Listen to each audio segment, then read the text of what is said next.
ॐ ह्रीं नमो अरहन्ताणम्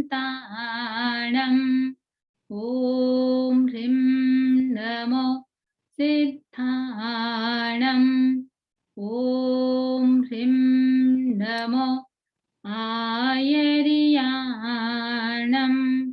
ॐ ह्रीं नमो उवाच्छायाणम् ॐ ह्रीं नमो लोये सवसाहूर्णम् ऐसो पञ्चनमोकारो सर्वपावपनाशनो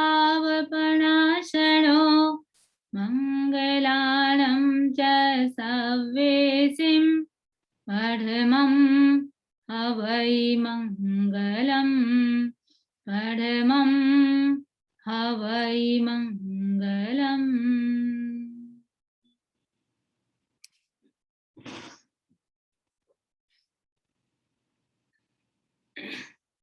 आराध्य को नमन। उपस्थित बंधुओं बहनों, आज गुरु पूर्णिमा का दिन है और विषय भी है गुरु की महत्ता।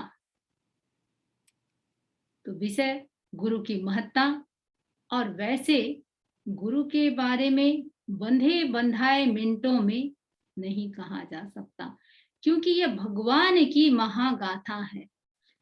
कहा गया है हरि अनंता, हरि कथा अनंता। थोड़े से समय में तो सिर्फ भावांजलि ही दी जा सकती है। तो भारतीय संस्कृति ने, भारत के मनीषियों ने, भारत के ज्ञानियों ने अपने जीवन में यदि किसी को सबसे अधिक महत्व दिया है तो गुरु को दिया है। देखिए, गुरु शब्द अपने आप में बहुत ही महत्वपूर्ण, वजनदार और भारी है। गुरु का अर्थ ही भारी, इतना भारी, इतना भारी, इतना भारी कि उसका भार उठाया नहीं जा सकता।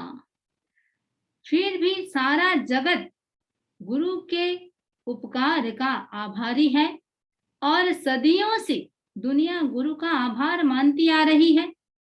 ध्यान दें, कहते हैं जिसके जीवन में गुरु नहीं, अभी तक उसका जीवन शुरू भी नहीं हुआ है। जिन्होंने भी आज तक कुछ पाया है, सिर्फ और सिर्फ गुरु से पाया है। और कहते हैं गुरु पूजा के बाद कोई पूजा शेष नहीं रह जाती। गुरु पूजा अपने आप में विशेष है। तो गुरु का स्थान महान तथा सबसे ऊंचा स्थान है। कहते हैं माँ बाप रूठ जाए तो ज्यादा गम मत करना, बहन रूठ जाए तो चिंता मत करना, मित्र रूठ जाए तो कभी दुखी मत बनना। कबीर जी तो इससे आगे कह रहे हैं, कबीर वे नर और हैं जो गुरु को कहते और हरि रूठे गुरु ठौर है, गुरु रूठे नहीं ठौर। यदि प्रभु रूठ जाए तो भी समझो कि कुछ भी नहीं गया, लेकिन यदि गुरु रूठ जाए तो मानो सब कुछ चला गया। प्रभु रूठ जाए तो गुरु ठौर है और गुरु रूठ जाए तो ठोकर ही ठोकर है। गुरु यदि रूठ जाए तो समझना तुमसे तुम्हारा भाग्य, तुम्हारा भविष्य और तुम्हारा सौभाग्य रूठ गया। और फिर उस सौभाग्य को बनाने में कितना 100 जिंदगियां भी कम पड़ेगी। बहुत सुंदर कहा है, नेहिल नजरों से निहारा तो हम निहाल हो गए, नजरें हुई तिरछी तो हम बेहाल हो गए। नजरों का नजारा अजब है तुम्हारा, जिनसे फिरे नजरें वे कंगाल हो गए। रावण के पास सब कुछ था, 3 खंड का राज्य, 8000 रानियां, 1,00,000 लड़के, 1,25,00,000 नाती, सोने की लंका। क्या नहीं था उसके पास? सब कुछ था, सिर्फ एक चीज नहीं था, गुरु, जिसके लिए अंत समय में उसे पछताना पड़ा। श्री राम जंगल में थे, पास में कुछ भी नहीं था, बस उनके पास था गुरु वशिष्ठ का आशीष, जिसके कारण राम अमर बन गए, पूज्य बन गए, भाग्यवान बन गए और भगवान बन गए। तो गुरु जीवन का सौभाग्य है।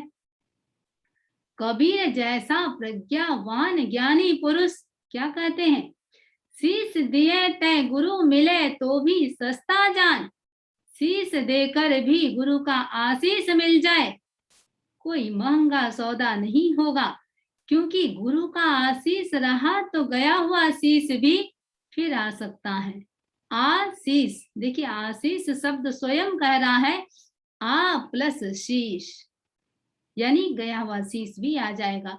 तो कबीर ने कहा द्रोणाचार्य ने अंगूठा मांगा और एकलव्य ने दे दिया, कोई बड़ी बात नहीं की। रावण के पास 10 शीश थे, लेकिन एक भी गुरु के आशीष के काबिल नहीं हुआ। रावण अपने 10 शीशों को धन्य नहीं बना सका, जबकि राम अपना एक शीश से शस्त कर गए। जन्म के समय मां की गोद गुरु का काम करती है, थोड़े से बड़े होते हैं तो मित्र और साथी गुरु का काम करते हैं, विद्यालय जाओ तो शिक्षक गुरु का काम करते हैं, कभी कभी पत्नी भी गुरु का काम करती है।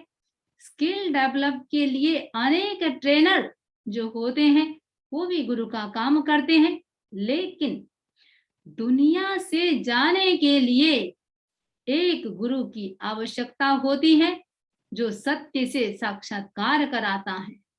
जीवन में एक गुरु जरूर बनाओ, भले ही मिट्टी का द्रोणाचार्य ही क्यों न हो, तो मिट्टी का द्रोणाचार्य भी एकलव्य जैसों को विद्याओं से पारंगत करा देता है। कहते हैं 25 जन्मों की पुण्याई होती है, अच्छे गुरु मिलते हैं। 50 जन्मों की पुण्याई होती है तो गुरु के दर्शन होते हैं। 75 जन्मों की पुण्याई होती है तो गुरु का गांव में पदार्पण होता है। 100 जन्मों की पुण्याई होती है तो गुरु का घर में पगलिया होता है। तो ये सारा देखिए, ये वे सब सौभाग्यशाली हैं जिन्हें गुरु का स्नेह मिलता है, आशीष मिलता है, और जिन्हें गुरु नाम लेकर बुलाते हैं। पुराण पुरुष ने तो यहाँ तक कहा है, गुरु के मन में किसी शिष्य का ध्यान आ जाए तो समझना वो श्रावक भव्य है, भवी है, मोक्षगामी है, उसका कल्याण शीघ्र होने वाला है। भक्त का स्मरण साधारण घटना नहीं है।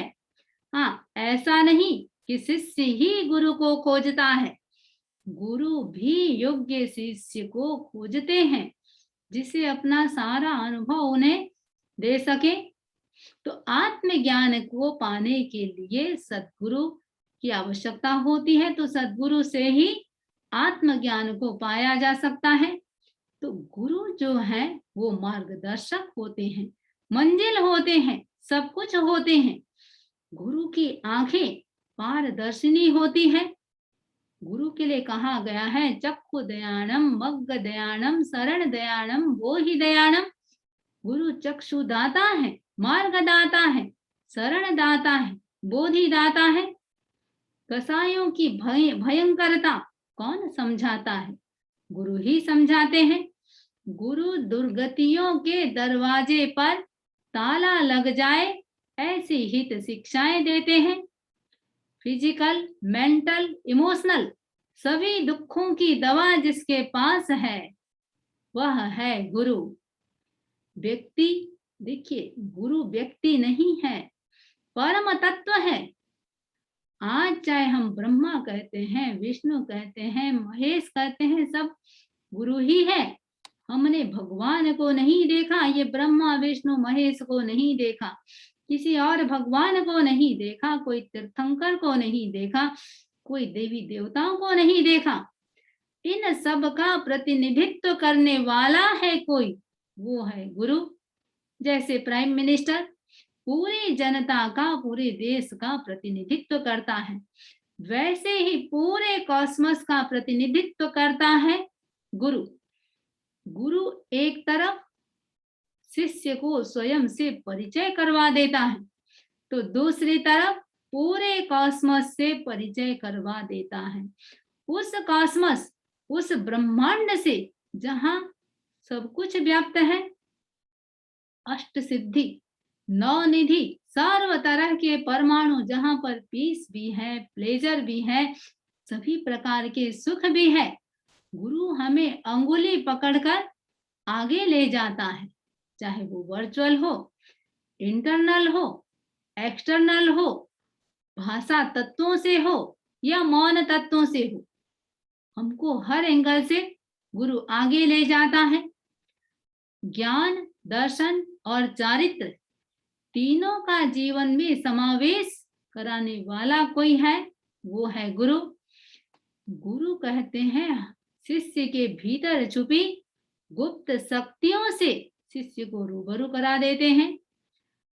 गुरु गुप्त रूप से शिष्य की रक्षा करते हैं।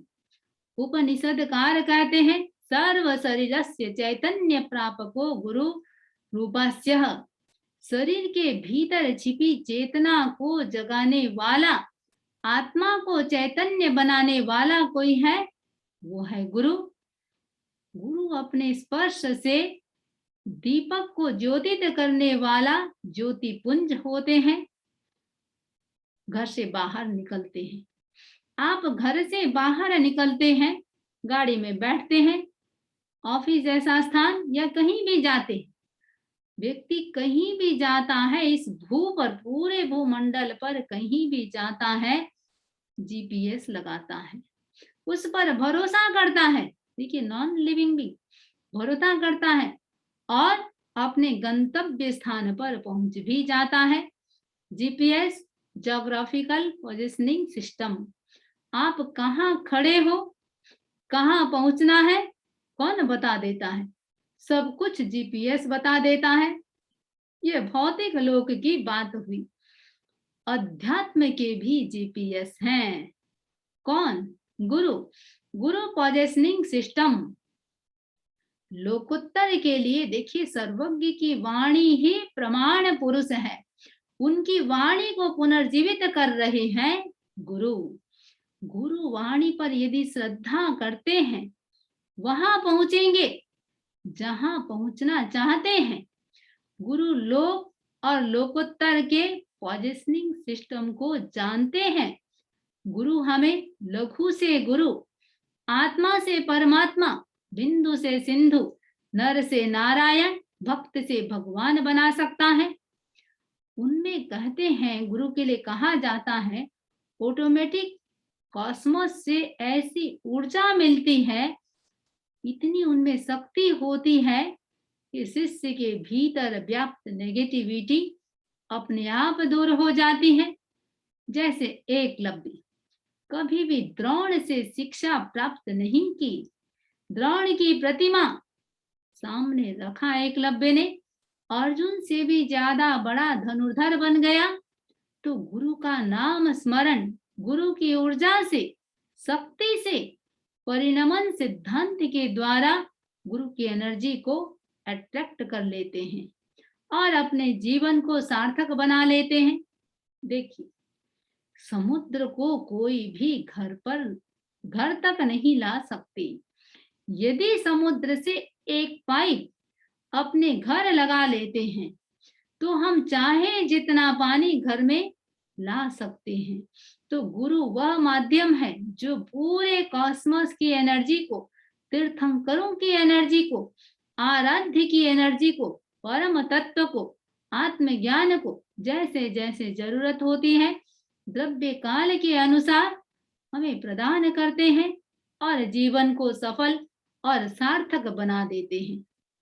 आज पूर्णिमा के दिन जिन वाणी को बतलाने वाले हम गुरु को प्रणाम करते हैं। देखिए, लॉजिक व्यक्ति को वही लगाना चाहिए जहां पुद्गल है, पार्टिकल है। पुद्गल जो स्थूल होते हैं, इंद्रियों के विषय होते हैं। जब वो सूक्ष्म होते हैं, माइक्रोस्कोप और नैनोस्कोप के विषय होते हैं। जब वो सूक्ष्मतर होते हैं, मिरेकल की कोटि में आते हैं। सूक्ष्मतम तक पहुंचने में तो अभी सालों, कई साल लग जाएंगे। हम बात कर रहे हैं सूक्ष्मतम से भी आगे का, जो अरूपी है। उन्हें कौन बतलाएगा? वो बताते हैं गुरु। गुरु वैज्ञानिक भी हैं, दार्शनिक भी हैं। वो यथार्थ को भी जानते हैं, उद्गल को भी जानते हैं। गुरु तो गुरु वो बात कहते हैं जो इंद्रियों का विषय नहीं है। वो बात भी कहते हैं जो अरूपी है। गुरु वो बात भी कहते हैं जिसे कोई प्रूफ भी नहीं कर सकता, तो डिसप्रूफ भी नहीं कर सकता। इसलिए गुरु को दार्शनिक और वैज्ञानिक दोनों कह सकते हैं। उनके पास दोनों चीजें होती है। गुरु पूर्णिमा का दिन है, गुरु की हम स्मृति कर रहे हैं, स्तुति कर रहे हैं। आज का दिन गुरु की अर्चना का दिन है। गुरु पूर्णिमा के दिन कहते हैं अर्जुन ने अपने गुरु की स्तुति की थी, जनक ने अपने गुरु अष्टावक्र की थी, विवेकानंद ने रामकृष्ण परमहंस की अर्चना की थी। कहते विवेकानंद जी के लिए कहते हैं, जहां भी जाते थे वे एक ही बात कहते, मैं जो भी कह रहा हूँ गुरु की इच्छा, उनका आदेश, उनकी भावना ही वाणी के द्वारा मैं व्यक्त कर रहा हूँ। मेरा कुछ नहीं, सब कुछ गुरु का ही प्रभाव है। जहां जहां विवेकानंद का नाम आता है, वहां गुरु का नाम अवश्य आता है। अर्जुन को किसी सभा में पूछा गया, आपका परिचय दो। क्या कहा? द्रोण शिष्य अर्जुन। तुलसीदास जी ने भी जब रामायण लिखी, कहते हैं उन्होंने सबसे पहले गुरु बनाया, हनुमान जी को अपना गुरु माना। कहा रामायण लिखने जा रहा हूं, मैं आपको गुरु के रूप में स्थापित कर रहा हूं, आप मेरा मार्गदर्शन करें। और कहते हैं कई बार चौपाइयां पूरी नहीं हो पाती थी तो तुलसीदास जी उसको छोड़ देते थे, पेन खुला रख देते थे, छोड़ देते थे। सुबह वो श्लोक पूरा लिखा हुआ मिलता, चौपाई लिखी भी मिलती। आज गुरु पूर्णिमा, देखिए पूर्णिमा पूर्णता का प्रतीक है। पूर्णता को प्राप्त करना हमारा लक्ष्य भी है। जब तक हमारे भीतर असीम शक्ति का उद्भव न हो जाए, अनंत ज्ञान और अनंत दर्शन की उपलब्धि न हो जाए, गुरु की अर्चना तब तक हम करते रहे तो हमारा शिष्यत्व होना सार्थक हो सकेगा। जब हम स्वयं परमात्मा बन जाएंगे, गुरु बने बिना मोक्ष मिल सकता है, लेकिन शिष्य बने बिना कभी भी मुक्ति संभव ही नहीं है। जहां तक गुरु के परिचय की बात है, गुरु का परिचय देना सूर्य को दीपक दिखाने के समान है। कितना सुंदर कहा है, धरती सब कागज करूं, लेखनी सब बन राय, सप्त सिंधु की मसी करूं, गुरु गुण लिखा न जाए। पूरे धरती को कागज बना दिया जाए, पूरे जंगल के सारे वृक्षों को लेखनी बना दे, सारे समुद्र के पानी को स्याही बना दे, तो भी इतना सब कुछ करने के बाद भी गुरु के गुणों को लिखा नहीं जा सकता। हमें गर्व है क्या चीज का? हम उस देश के वासी हैं जहां पर गुरु को परमात्मा से भी ऊंचा दर्जा प्रदान किया गया है। कहते हैं आज के दिन गुरु यदि किसी को मंत्र प्रदान कर दे, उसका तो बेड़ा पार, कल्याण ही समझो।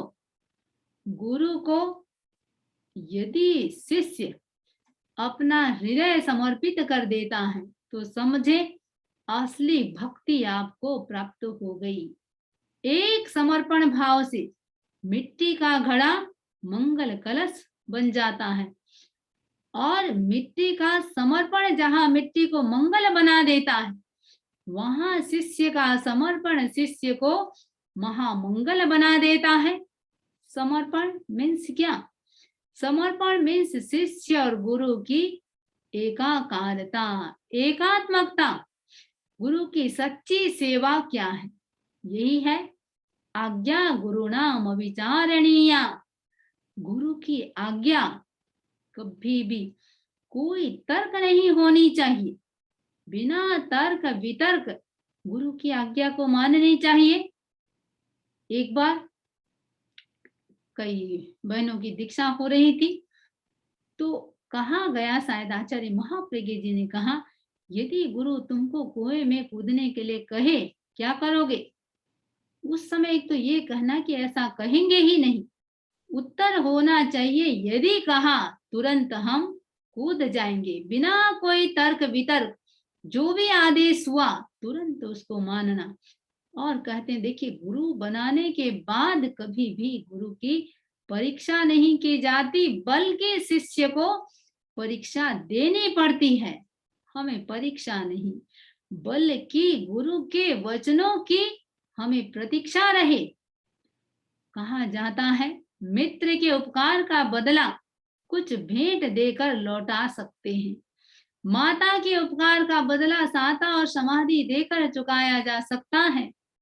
तिन्नाणम तारयाणम, गुरु के उपकार का बदला एक जन्म तो क्या, अनंत काल तक भी नहीं चुकाया जा सकता। सुंदर कहा है, गुरु संतोष मात्रेण सिद्धिर भवति शाश्वती। गुरु के संतोष मात्र से शाश्वत सिद्धि की प्राप्ति होती है। गुरु पूर्णिमा के दिन तेरा पंथ को एक गुरु मिला। कैसा गुरु? ऐसा गुरु मिला जिसमें गरिमा थी, गौरव था और गुरुत्व था, संयम, तप और त्याग का त्रिवेणी संगम था, और साथ ही साथ समता, ममता और क्षमता का भी त्रिवेणी संगम था। तो जो सत्य के प्रति, ऐसा गुरु मिला जो सत्य के प्रति सर्वात्मना समर्पित था। गुरु पूर्णिमा के दिन गुरु की खोज अवश्य करें, यदि अभी तक नहीं बनाया है तो। जब गुरु की खोज करते हैं तो उपरोक्त बातों को ध्यान में रखकर करें।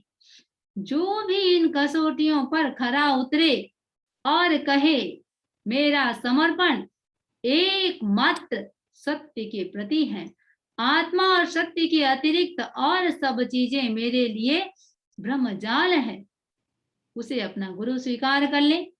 हम सौभाग्यशाली हैं, अनंत जन्मों का सुफल है। आचार्य महाश्रमण जी जैसे गुरु मिले, जिनके लिए कह सकते हैं साक्षात भगवान स्वरूप है। भगवान को नहीं देखा, लेकिन गुरु को हम भगवान के रूप में देख रहे हैं। धूल तेरे चरणों की प्रभुवर चंदन और अबीर बनी, मस्तक पर जिसने भी लगाई उसकी तो तकदीर बनी। गुरु के चरणों की धूल भी यदि हम मस्तक पर लगा देते हैं, बस उसका तो बेड़ा पार। हे तपः पूत भारत सपूत, हे शांति दूत गुरु महासमण। गुरु पूर्णिमा का अवसर पावन, श्रद्धा से करते पद वंदन, श्रद्धा से करते पद वंदन। तो आज ऐसे तो 365 दिन 24 घंटा हर मिनट हर सांस में गुरु के प्रति कृतज्ञता हो, गुरु का स्मरण हो, गुरु की हम अर्चना करें। लेकिन आज का दिन काल के अनुसार यदि देखा जाए तो गुरु एक एक दिन होता है। तो आज गुरु पूर्णिमा का दिन है, विशेष रूप से गुरु के प्रति कृतज्ञता का, गुरु अर्चन का दिन है। तो हम सौभाग्यशाली हैं। आज हम गुरु पूर्णिमा के दिन गुरु की स्तुति कर रहे हैं, गुरु का स्मरण कर रहे हैं। तो अनंत अनंत गुरु के प्रति अनंत असीम श्रद्धा के साथ श्रद्धा सिक्त वंदन। ओम अरहम, ओम अरहम।